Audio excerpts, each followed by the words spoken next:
So, Madam Vice President, I wanted to ask you, several people that I talked to in preparation for this, when I asked them, they said, well, I want to vote for the Vice President, but I just don't feel like I know her. I don't know enough about her. I see the ads, but I don't have a feel for her. What are 3 things you can tell this audience about you that aren't in your ads, that people aren't telling people on the robocalls, that perhaps they just wouldn't know, that might give them a feeling for who you are as a woman? How much time do we have? We're at the kitchen table. I have lived a full life. I am a wife, I am a mother, I am a sister, I am a godmother, I love to cook.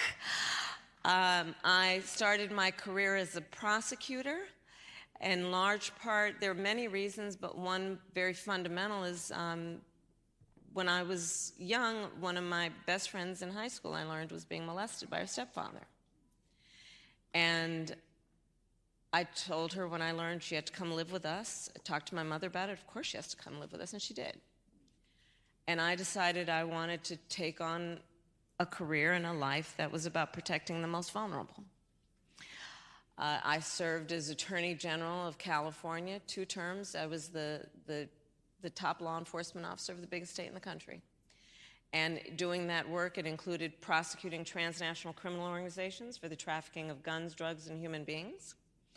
I did the work of taking on the big banks during the foreclosure crisis and delivered $20 billion for homeowners who had been targeted with predatory lending practices.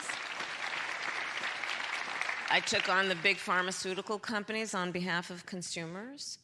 As Vice President of the United States, my priorities have been many, including, to your point, the work that you and I have done over the years, focusing on women's health. One of my priorities has been maternal mortality.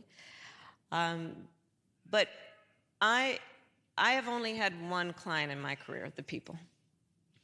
And my belief is that there is great nobility in public service if one understands that they hold the office in the public trust. It is not about personal power. It is about what you can do that lifts up the condition of people. And there is so much about how I think about my responsibility, and I'm here to ask for your vote, is that I intend to be a president for all Americans, understanding that the vast majority of us have so much more in common than what separates us. And this era that was kind of initiated by Donald Trump has not only been exhausting, it has been harmful to us as a nation. The notion that a president of the United States would encourage Americans to point fingers at each other, that there would be a suggestion that we are a divided country, that instead of knowing we have so much more in common than what separates us. I have, as Vice President, met over 150 world leaders, presidents, prime ministers, chancellors, and kings.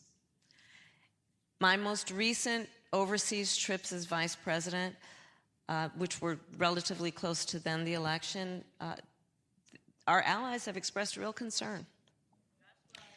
I shared this before, but when we walk in a room representing the United States of America, we should walk in that room, especially leaders, chin up, shoulders back, knowing that we have the self-appointed and earned authority to talk about the importance of democracy and rule of law.